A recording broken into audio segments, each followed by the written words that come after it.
Class 10 circle chapter का ये hot question जो कि दिखने में तो बहुत ही इजी है कि सिर्फ एंगल ही तो निकालना है, लेकिन सही कॉन्सेप्ट से और सही डायग्राम से अगर आप इसको सॉल्व नहीं करोगे तो ये सॉल्व नहीं होगा, इसकी वैल्यू आप फाइंड नहीं कर पाएंगे। तो सबसे पहले करना क्या है इस क्वेश्चन में, जितनी भी ये टेंजेंट्स दिख रही हैं उनका जो पॉइंट ऑफ इंटरसेक्शन है, जैसे कि ये, जैसे कि ये, जैसे कि ये और जैसे कि ये, इनको अपन को सेंटर से क्या कर देना है, कनेक्ट कर देना है। जैसे कि यहाँ पे ये इससे कनेक्ट कर देना, ये इससे कनेक्ट कर देना और ये इससे कनेक्ट कर देना। अब हमें करना क्या है, या तो ये दोनों ट्राइंगल्स, या तो ये दोनों ट्राइंगल्स, या तो ये दोनों ट्राइंगल्स, या तो फिर ये दोनों ट्राइंगल्स, इनमें से किसी भी दो ट्राइंगल्स को क्या कर देना है, हमें कॉन्ग्रुएंट कर देना है, जिससे हमें ये और ये एंगल क्या आ जाए, हमारे इक्वल हो जाए सीपीसीटी से। देखो कैसे करते हैं, बताता हूं।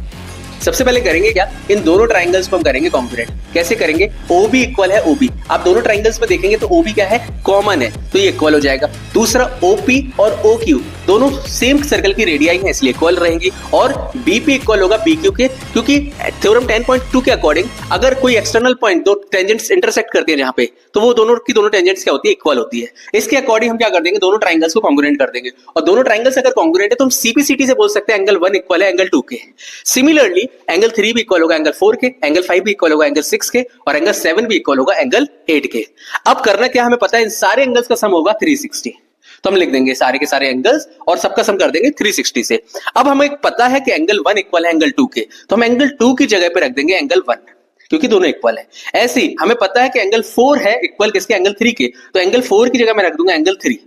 ऐसे ही एंगल 5 और 6 भी इक्वल है, तो मैं क्या करूंगा, एंगल 5 की जगह पे रख दूंगा एंगल 6 को, और एंगल 8 और एंगल 7 भी इक्वल है, देखिए, तो मैं एंगल 8 की जगह पे रख दूंगा एंगल 7 को। अब हमें कुछ करना नहीं है, यहाँ पे एंगल 1 भी 2 हो जाएंगे, एंगल 3 भी 2 हो जाएंगे, एंगल 6 भी 2 हो जाएंगे और एंगल 7 भी 2 हो जाएंगे।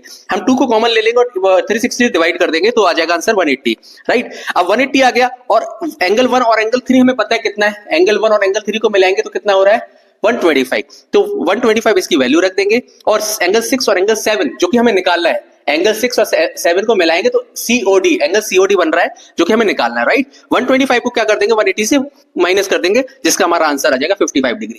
तो इस तरीके से हम इस क्वेश्चन को आराम से सॉल्व करेंगे।